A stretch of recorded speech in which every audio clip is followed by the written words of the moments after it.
So, jumping into a couple of like specific WAN use cases. So this is one that sort of, a couple of customers came to us with. One customer in particular sent us that graph on the top right of their WAN link. And basically they said, okay, last Saturday between 3 and 3:05 or 3:10, and it happened on Sunday again. So there's 2 red circles there. Nobody could connect to anything, right? They tried to use the internet or whatever, and nothing worked. What happened? Who caused it? Like, what was going on, right?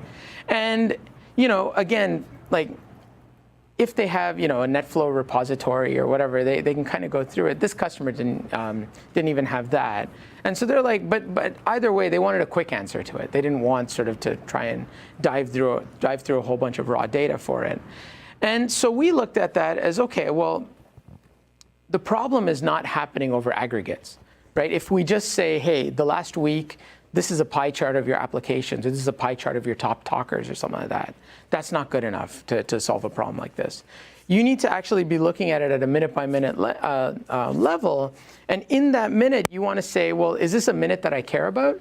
Nobody cares when link utilization is 10%. Use as much Facebook as you want. But you care when it's 80%. And there you care about, okay, yeah, 20% of that link was taken up by a Facebook user. And so the approach we've taken here with WAN, and I'll show you guys this, is on a minute-by-minute basis, we're trying to correlate link utilization with the top talkers in that minute from an application and a client perspective. And then we're trying to aggregate that information, but starting from a very granular correlation. So in the last week, your environment had this many high link utilization minutes, right? And that's how we sort of classify whether your WAN link is healthy. And in those minutes, these were the culprits from an application, a user. We'll add DSCP and quality of service down the line and stuff like that. But that's sort of one tack that we're looking at taking, or we've taken, to address this customer problem. The other side on the WAN piece is people have a lot of sites, right? Certain enterprises. Snehal, I'm sure you can relate with Gap having a lot of these. And if you want to be proactive about an environment with a lot of sites, you need some kind of high-level summary of which sites you're actually actually want to look at, right? And again, it's not. The aggregates help to some degree, sort of like a weekly report or a daily report or something like that. But it's really about knowing where you have sites that are bursting, or where you have sites that are having these kind of problems, and having that just bubbled up automatically. So this notion of link utilization minutes is something that we apply to all of the sites in an enterprise, and sort of try and highlight, hey, these are areas where you need to look at. And then the other side is, as I said before, we want to try and associate a cost with applications on like this enterprise network. And the way we're thinking about that is, again, at the highest utilization, what percentage of that utilization is an application taking? And then basically, the dollar amount would be, hey, I'm paying this much for my MPLS link, and 30% of the peak, burst or whatever is YouTube. Well, YouTube's costing me that much money, and do I want that or not, right? And just having that insight. The other side of this now goes back to our original value prop and the original product and correlation with all of that, which is that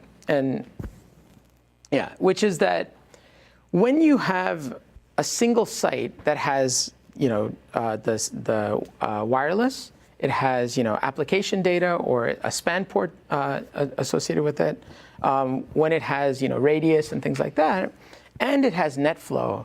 Now we have an end-to-end picture for all the clients at that site. So we can now say, okay, this client, again, went to Salesforce.com. When he was going to Salesforce.com, the TCP latency at the TCP layer, latency or retransmit or something like that, was very poor. Well, at the same time that was poor, his wireless was fantastic. He had great signal. His router interface, on the other hand, happened to correlate with that poor experience more so than other router interfaces, or the service provider happened to do that.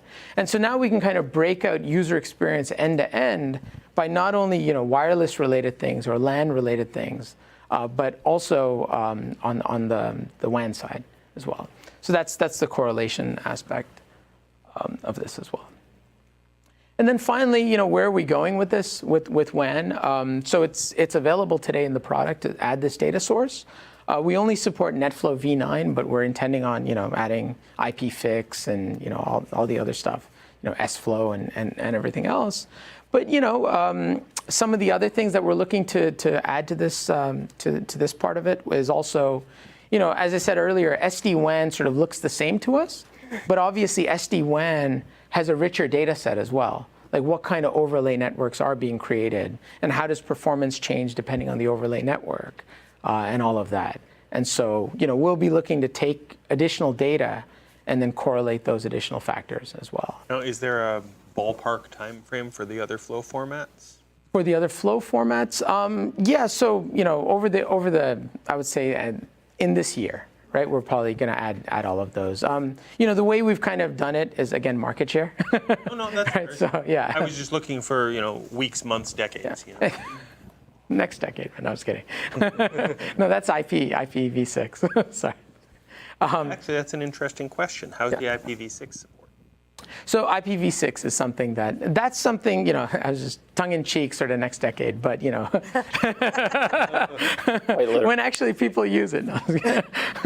It's been just around the corner for 20 years. Exactly, right? It's almost there. To be fair, I actually have customers using it. No. So. We've seen it as well. And we've seen customers say, look, you have to support IPv6 before, we can go there. And so it's absolutely kind of something, it's probably scheduled for early next year. Okay. Like it's a 6-month kind of thing for IPv6. This stuff will probably come much sooner than that. So going from supporting NetFlow v9 to say supporting IPFix is not nearly as hard a lift for us. But what we want to see is customers tied to it. We want to see that, okay, this is a pull from customers, and that's why we're sort of adding that. So, can you describe the agents a little bit more? Yep. I mean, I kind of think of this a little bit almost like a mobility management software. Okay. Like something to be coupled with mobility management.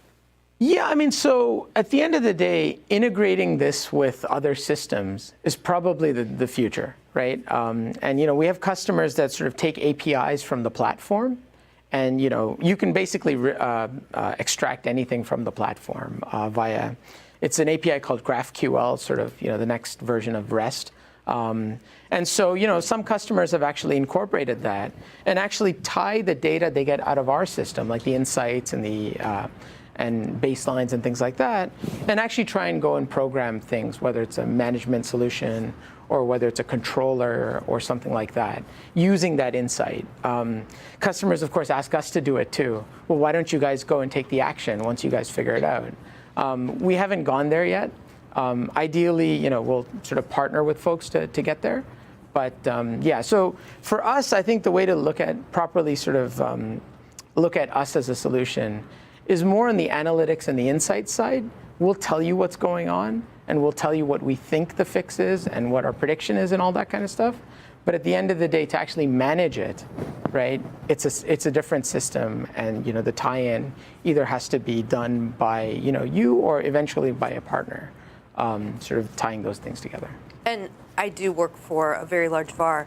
Yeah. I could see this almost as an assessment tool as well. A customer's got a problem with their network.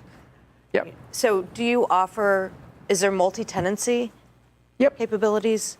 Yeah, our cloud backend is completely multi-tenant. That's all the customer data kind of comes there, but gets segmented out in the database. But the assessment piece is very interesting because some customers do use us that way. So healthcare in particular, they're deploying whether it's monitors or clinician communication or anything like this. One question for them, in a wired world, right? They could come in and say, look, we'll just manage your wired network for you. But no one's going to come in and manage a wireless network because the problem is you don't have full control over it because there could be interference sources from other places and all of that. And so now it's sort of the wild, wild west. Let's deploy, but if there's a problem with these devices, is it the wireless? Is it us? Is it the internet? Whatever. And so exactly the finger pointing, right? And so some like companies like GE, that we've talked to in the past have been sort of like, well, we could put Voyance in. It could assess based on our best practices and based on the user experience on the wireless side, as an example, whether the wireless network is ready according to our standards, right, for this particular application. And based on that, we'll sort of either say, hey, you got to make your network better, and then let's deploy, or at least we have a way to go on this before deploying, right? And so the assessment piece is an interesting one. We like to focus more on the continuous monitoring and continuous visibility and continuous assessment, if you will, because our business is a subscription business, and so it's sort of like that. But the initial assessment is an interesting piece that comes up. How is this product licensed? Yeah, so it's licensed based on the number of nodes. For the case of user experience on the wireless side, it's licensed based on the amount of committed rate traffic for the NetFlow side, right? So it's just sort of how much total committed rate do you have, and that you're sending us, and sort of it's proportional to that. And then for the client agents, which I'll talk about in a sec, it's licensed based on number of client agents that you're putting on your environment, and it's a yearly charge. And as I said, you could do public or private cloud deployments and so on. So.